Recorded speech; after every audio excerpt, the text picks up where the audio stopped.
नमस्कार दोस्तों, बिजली से चलने वाले उपकरण जैसे लाइट, पंखे, टीवी, फ्रिज, कूलर, गीजर आदि सबके घर में होते हैं और कुछ घरों में इनके अलावा वॉशिंग मशीन, एसी, माइक्रोवेव भी होते हैं और इनके बिना काम भी नहीं चलता। ये हमारे जीवन के अभिन्न अंग बन चुके हैं। ये सब हमारा जीना आसान बनाते हैं, पर एक समस्या बहुत बड़ी हो जाती है जब बिजली का बिल आता है। दोस्तों, दिमाग घूम जाता है, अरे इतना ज्यादा बिल कैसे आ गया। दोस्तों, इस बिल को यदि हम चाहें तो बहुत हद तक कम कर सकते हैं। जी हाँ दोस्तों, और उसके लिए न तो आपको कोई गैर कानूनी काम करना है, ना ही मीटर से छेड़छाड़ जैसा कोई गलत तरीका अपनाना है। दोस्तों, आज इस वीडियो में यही जानकारी आपको मिलने वाली है कि बिजली का बिल आखिर कम कैसे करें। इससे पहले दोस्तों, इस चैनल को सब्सक्राइब जरूर कर लें ताकि इस तरह की उपयोगी जानकारी आपको लगातार मिलती रहे।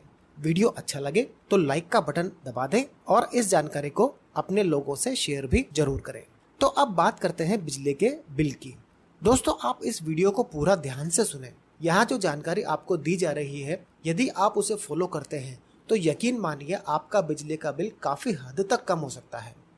आपको पता भी नहीं चलता और आप अनावश्यक इलेक्ट्रिसिटी यूज करते रहते हैं।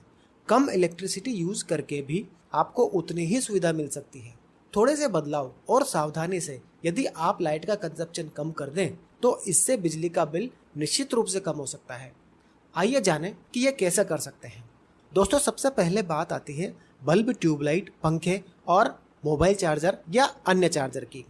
पंखे की बात करें तो ये सबके घर में होते हैं और ये बरसों बरस चलते हैं। लेकिन यदि आपके यहाँ बहुत पुराने पंखे लगे हुए हैं तो जान लीजिए कि ये पंखे ज्यादा वाट के हैं और उनके रेगुलेटर भी पुरानी तकनीक के हैं जो ज्यादा इलेक्ट्रिसिटी कंज्यूम करते हैं। पुराने पंखे 75 वाट के होते थे और अब जो नए BEE से 5 स्टार रेटिंग वाले पंखे आ रहे हैं वो 35 वाट के होते हैं और उनके रेगुलेटर भी नई तकनीक वाले होते हैं जिनमें बिजली कम जलती है। तो यदि आप पुराने पंखे बदल देते हैं तो आपका बिजली का बिल कम हो सकता है। दोस्तों, लाइट तो सिर्फ रात को जलती है पर पंखे तो दिन में भी चलते हैं और रात में भी चलते हैं, इसलिए इसका बिजली के बिल पर बहुत असर पड़ता है। अब अगर बल्ब और ट्यूबलाइट की बात करें तो आपको शायद पता ही होगा कि LED बल्ब और ट्यूबलाइट कम वाट पर भी बहुत अच्छी रोशनी देते हैं। अब तो LED की कीमत भी पहले से काफी कम हो चुकी है, इसलिए धीरे धीरे घर के सभी बल्ब और ट्यूबलाइट बदलकर LED वाले लगवा लेने से बिजली के बिल में कटौती हो सकती है। दोस्तों, शायद आपको यकीन नहीं होगा लेकिन मोबाइल का चार्जर भी बिल को बढ़ाने में अपनी एक भूमिका निभाता है। कुछ लोग बिना स्विच बंद किए ही चार्जर से मोबाइल निकाल लेते हैं। चार्जर प्लग में लगा रहता है और स्विच भी ऑन रह जाता है। ऐसा ना करें, पहले स्विच बंद करें फिर मोबाइल निकालें। हो सके तो चार्जर का प्लग भी निकाल दें। और दोस्तों, साफ सफाई का तो फायदा मिलता ही है। बल्ब और ट्यूबलाइट पर गंदगी या धूल जमा हो गई है तो उसे साफ जरूर कर दें, अन्यथा रोशनी कम मिलेगी और आपको ज्यादा लाइटें जलानी पड़ेगी जो आपके बिल को बढ़ा सकती है। नेचुरल लाइट का लाभ लेकर के बिजली बचाने के लिए कमरे का रंग हल्के शेड का करवाएं। पर्दे भी हल्के रंग के ही काम में लें ताकि आपको दिन में तो लाइट जलाने की जरूरत ना पड़े।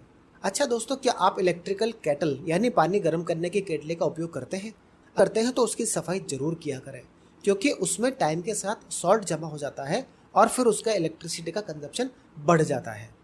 यदि कपड़े घर पर आयरन किए जाते हैं तो याद रखें, गीले कपड़ों पर आयरन ना करें। जब कपड़े अच्छे से सूख जाएं तभी आयरन करें और ना ही कपड़ों पर अधिक पानी का छिड़काव करें। इलेक्ट्रिक आयरन में ऑटो ऑफ भी जरूर होना चाहिए। गर्म पानी के लिए गीजर है तो गीजर का टेम्परेचर अधिक पर सेट करके ना रखें और देखें कि गीजर जरूरत के बिना चालू तो नहीं रह गया है। कभी कभी दिन भर गीजर चालू रह जाता है। दोस्तों, हो सकता है कि आपको लगे कि ये उपाय तो कॉमन है, लेकिन जैसे जैसे आप इस वीडियो को सुनते जाएंगे आपकी आंखें खुलती जाएगी और विश्वास कीजिए आप बिजली के बिल में कटौती जरूर कर पाएंगे।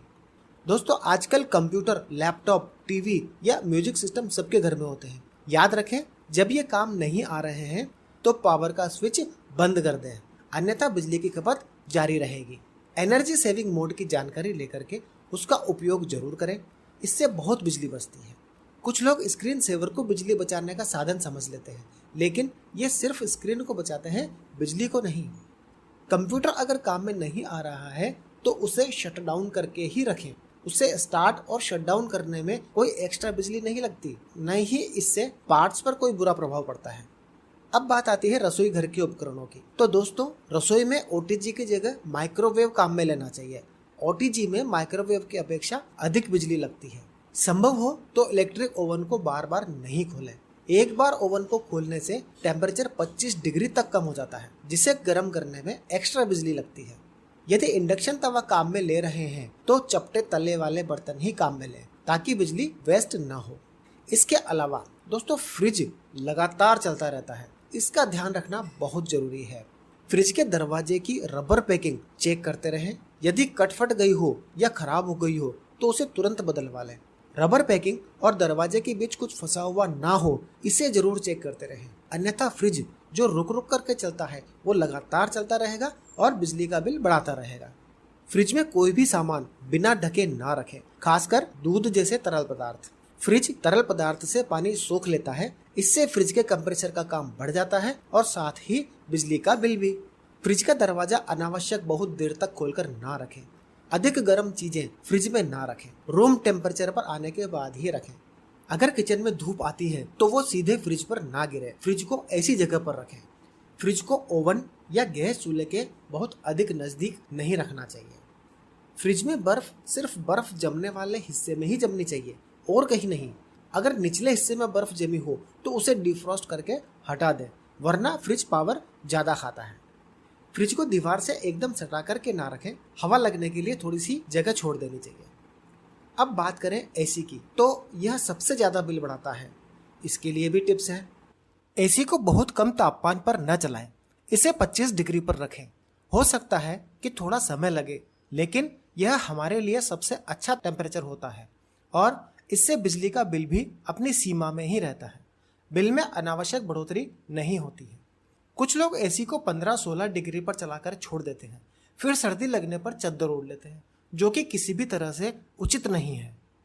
कई बार दरवाजे और खिड़कियों में झुर्रियां कुछ बड़ी रह जाती हैं, इनसे गर्म हवा कमरे में आती रहती है। यदि ऐसा है तो चेक करें और उन्हें बंद करने के उपाय कर दें। एसी के साथ हल्का सा पंखा चला लें, ताकि पूरे कमरे में ठंडी हवा फैल सके। वरना किसी को गर्मी लगती है, किसी को सर्दी, और जिसको गर्मी लगती है वो टेम्परेचर कम कर देता है। इससे खामखा बिल बढ़ जाता है। खिड़कियों पर पर्दे या सन फिल्म आदि लगाकर रखनी चाहिए। ऐसा नहीं करने से बाहर की तेज धूप कमरे को गर्म कर सकती है, जिसका लोड एसी पर पड़ता है। एसी के थर्मोस्टेट के पास अगर किसी इलेक्ट्रिकल उपकरण जैसे टीवी या बल्ब की गर्मी पहुंच रही है तो थर्मोस्टेट उसकी गर्मी को सेंस करके लगातार चलता रह सकता है। ऐसे में भी बिल ज्यादा आ सकता है। एसी पर सीधे धूप नहीं गिरनी चाहिए। हो सके तो उसकी छाया का इंतजाम कर दें, इससे एसी का बिल 10% तक कम हो सकता है। एसी से निकलने वाले पानी का पाइप इस तरह छोड़े कि उसमें पानी रुके नहीं। एसी के फिल्टर नियमित रूप से साफ करते रहें। फिल्टर गंदा होने पर एसी में बिजली की खपत बढ़ जाती है। अगर एसी ज्यादा पुराना हो तो नया स्टार रेटेड एसी खरीद लेना चाहिए। बिजली का बिल कम होने से नए एसी के खर्चे की भरपाई हो सकती है। दोस्तों, आप ये उपाय जरूर आजमा कर देखें, आपको जरूर फायदा मिलेगा। इस वीडियो में इतना ही। अगली बार एक नई जानकारी के साथ आपसे फिर मुलाकात होगी। इस चैनल को सब्सक्राइब जरूर कर लें। धन्यवाद।